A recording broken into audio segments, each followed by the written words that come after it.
बोलिए पुरुषोत्तम भगवान की जय।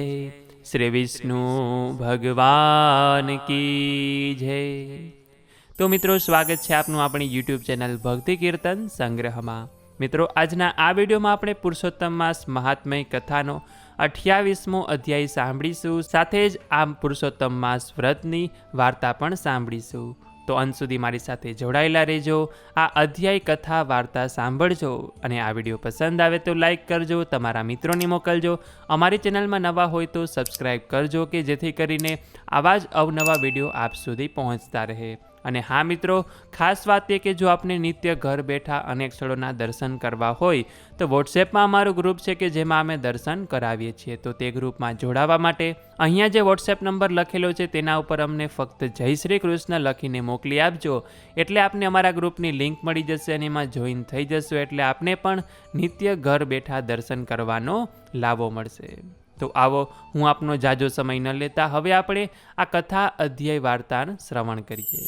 ओम नमो भगवते वासुदेवाय। अतः श्री पुरुषोत्तम मास महात्म्य कथा 28मो अध्याय कद्रीनु गोलोक में जवुं।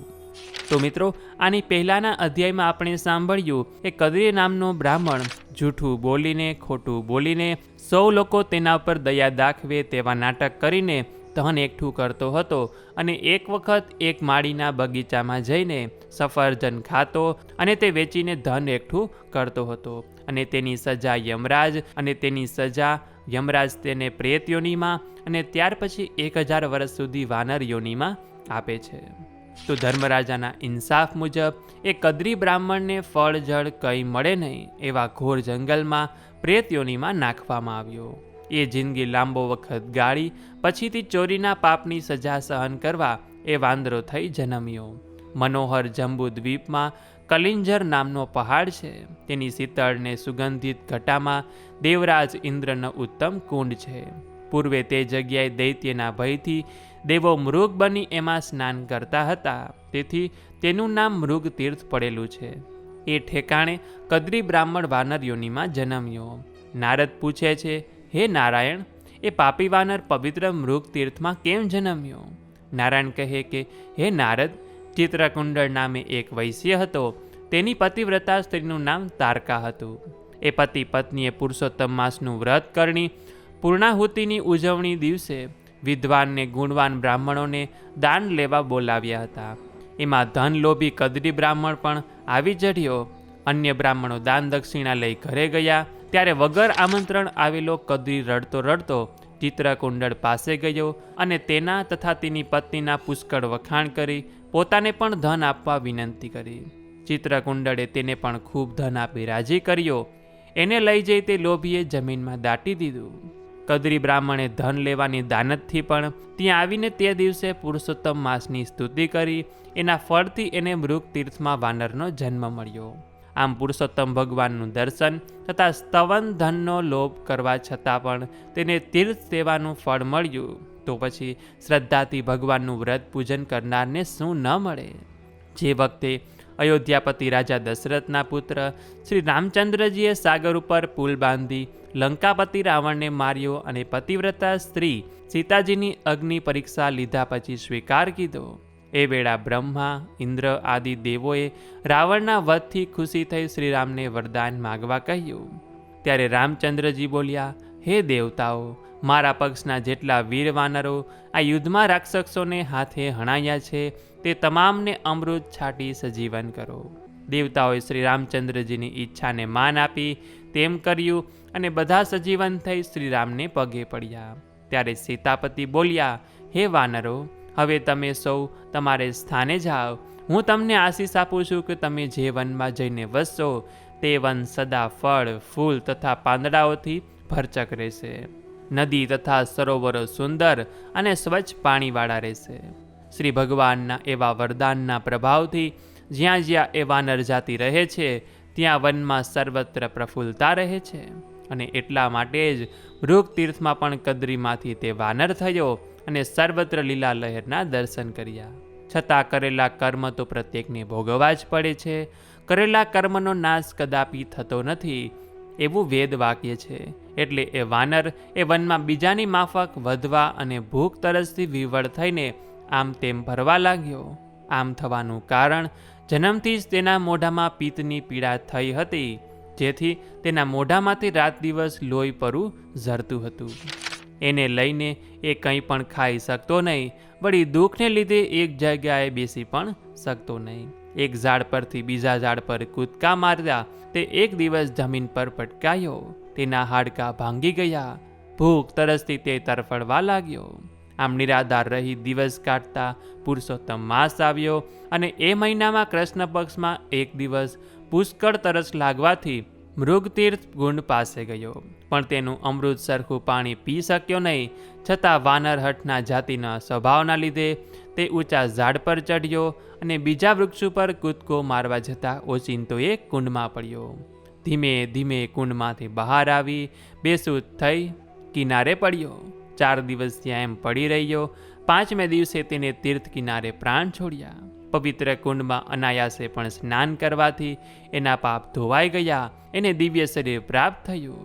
વળી એણે આખો પુરુષોત્તમ માસ અન્ન પાણી લીધા વિના ગાળ્યો હતો. એટલે શ્રી વિષ્ણુ ભગવાનના દૂતો વિમાનમાં એને વૈકુંઠમાં લઈ ગયા. તો આ રીતે શ્રી બ્રહ્મનારદ્ય પુરાણના પુરુષોત્તમ મહાત્મયનો કદ્રીનું ગોલોકમાં જવું નામનો 28મો અધ્યાય અહીં સમાપ્ત થાય છે.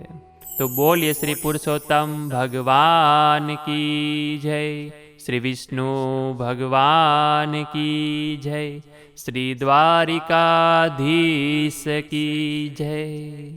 તો મિત્રો, આ રીતે આપણે પુરુષોત્તમ માસનો 28મો અધ્યાય સાંભળ્યો. આવો હવે આ પુરુષોત્તમ માસની મહાત્મયની વાર્તા સાંભળીએ કે જેમાંથી આજે આપણે દોકડાની વાર્તા સાંભળીશું. નવાનગર નામનું એક ગામમાં એક વિધવા બ્રાહ્મણી રહે. એને એક દીકરો, દીકરો ઘણા ભાવિક, જે મળે એ સંતોષથી ખાય. દીકરો ગામમાં લોટ માગવા જાય, વાર તહેવારે સીધું મળે, પાય પૈસો દક્ષિણા મળે અને દીકરાનું ગાડું ગબડે. એમ કરતા પવિત્ર પુરુષોત્તમ માસ આવ્યો. બ્રાહ્મણીએ વ્રતનો સંકલ્પ કર્યો. રોજ નદીએ નાવા જાય, વાર્તા સાંભળે, એકટાણા કરે. બ્રાહ્મણીની ઈચ્છા એવી કે દીકરો પણ આ વ્રત કરે તો પણ સારું, પણ દીકરો તો લોટ માગવામાંથી ઊંચો જ ના આવે. બ્રાહ્મણીએ બહુ સમજાવ્યો ત્યારે દીકરો નદીએ નાવા જવા તૈયાર થયો. છેલ્લા 5 દિવસ બાકી હતા. માનું મન રાખવા દીકરો બ્રહ્મ મુહૂર્તે ઉઠીને પહોંચી ગયો નદીએ. ડૂબકી ખાઈને નીકળ્યો બહાર. ભીના કપડે ઘેર આવવા નીકળ્યો. ટાઢ ઘણી હતી એટલે દાંત કકડે. દીકરો તો પુરુષોત્તમ પ્રભુનું નામ લેતો જાય. રસ્તામાં જીર્ણ શીર્ણ શિવાલય આવ્યું. દીકરાએ વિચાર કર્યો કે માં કચકચ કરશે, માટે લાવ શંકર ભગવાનને જળ ચઢાવતો જાઉં. છોકરો તો ગયો શિવાલયમાં. જઈને જોયું તો શિવ પાર્વતી સોગઠાબાજી રમે છે. રમતનો રંગ જામ્યો છે. ત્યાં જ શિવ બોલી ઉઠ્યા કે હું જીત્યો. પાર્વતી કહે હું જીતી. બંને રકઝક કરવા લાગ્યા. ત્યાં શિવની નજર છોકરા પર પડી. શિવ છોકરાને બોલાવીને પૂછ્યું કે બટુક, સાચું બોલજે, કોણ જીત્યું? બટુક ઘણો ચાલાક હતો. એણે વિચાર કર્યો કે સ્ત્રી માત્રને પ્રશંસા ગમે છે, માટે માતાજી જીત્યા એમ કહું તો મને ઇનામ મળે અને દારિદ્ર દૂર થાય. બટુક તો બોલ્યો કે માતાજી જીત્યા અને પિતાજી હાર્યા. પાર્વતીજીએ ખુશ થઈને બટુકને 2 મહામૂલા રત્ન આપ્યા. બટુક તો રાજીના રેડ થઈ ગયો. રત્ન લઈને દોડ્યો ઘર તરફ. રસ્તામાં નદી આવી. લોટો ભરવા વાંકો વળ્યો. ત્યાં તો બંને રત્ન પાણીમાં પડી ગયા. બટુકે બહુ શોધ્યા પણ રત્ન મળ્યા નહીં, એટલે ભાગ્યને ભાંડતો ઘરે આવ્યો. ઘેર જઈને માને વાત કરી ત્યારે માં બોલી કે દીકરા, અકર્મીનો દાડિયો કાણો ભાગ્યમાં હોય તો જ ભોગવાય, માટે અફસોસ ન કર. બીજા દિવસે પણ એવું જ બન્યું. બીજા દિવસે પણ બટુક બોલ્યો કે માતાજી જીત્યા. પાર્વતીજીએ ખુશ થઈને કાનની ઝાલ બટુકને આપી. આજે ગઈકાલ જેવી ભૂલ ન થાય અને હાથમાં આવેલું ધન ચાલ્યું ન જાય, એટલા માટે બટુકે ઝાલ ધોતિયાના છેડે બાંધી અને આવ્યો ઘેર. ઝાલ જોઈને માના આનંદનો પાર ન રહ્યો. આવા અલૌકિક આભૂષણના તો એટલા પૈસા મળે કે આખી જિંદગી બેઠા બેઠા ખવાય. ઝાલ ગોખલામાં મૂકીને માતો ગઈ ચૂલેથી શાક ઉતારવા. પાછળથી પડોસણ દેવતા લેવા આવી.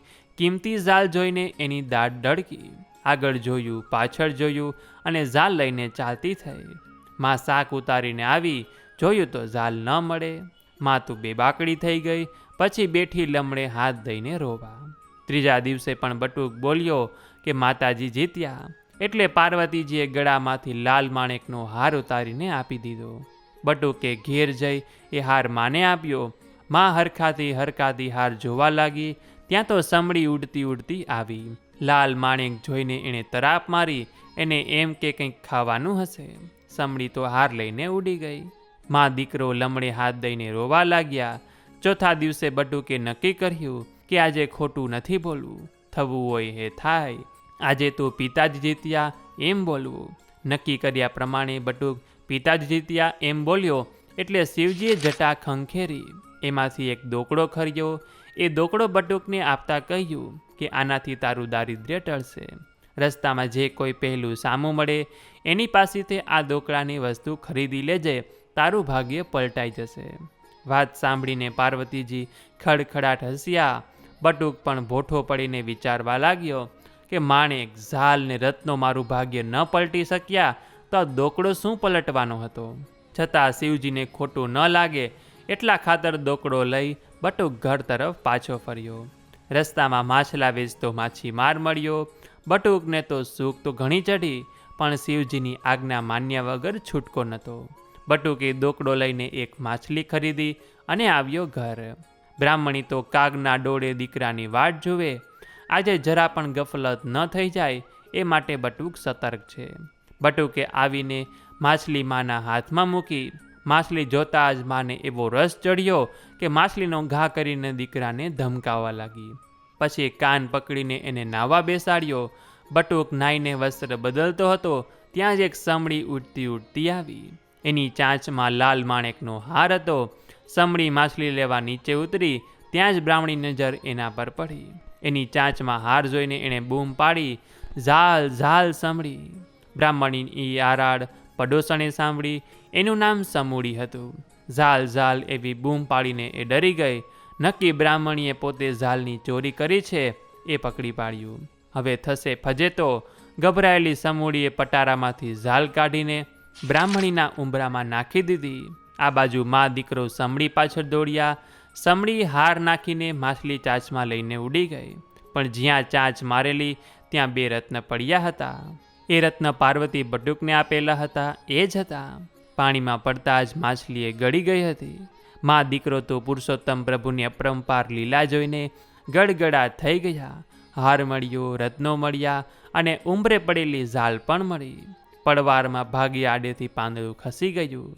બ્રાહ્મણીએ તો ધામધૂમથી વ્રત ઉજવ્યું અને મળેલું ધન સત્કાર્યમાં વાપરીને જીવનના અંતે વૈકુંઠ પામી. પ્રભુ કૃપાથી પડવારમાં પલટાઈ વિધિના લેખ. રત્ન માણેક હાર પડી રહ્યા, દોકડાએ મારી મેઘ.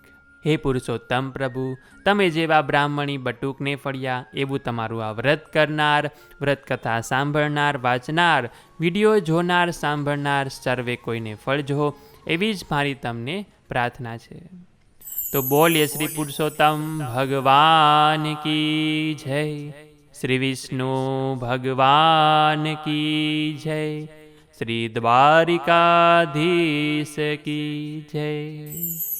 તો મિત્રો, આજના આ વિડીયોમાં આપણે પુરુષોત્તમ માસ મહાત્મયનો 28મો અધ્યાય સાંભળ્યો. સાથે જ દોકડાની વાર્તા સાંભળી કે જેમાંથી આપણને એવું સમજાય કે આપણી સાથે જ્યારે પણ જે પણ થતું હોય તે હંમેશા સારું જ થતું હોય છે અને હંમેશા સત્યનો સાથ આપવો, ભલે ગમે તેટલી મુશ્કેલીનો સામનો કરવો પડે.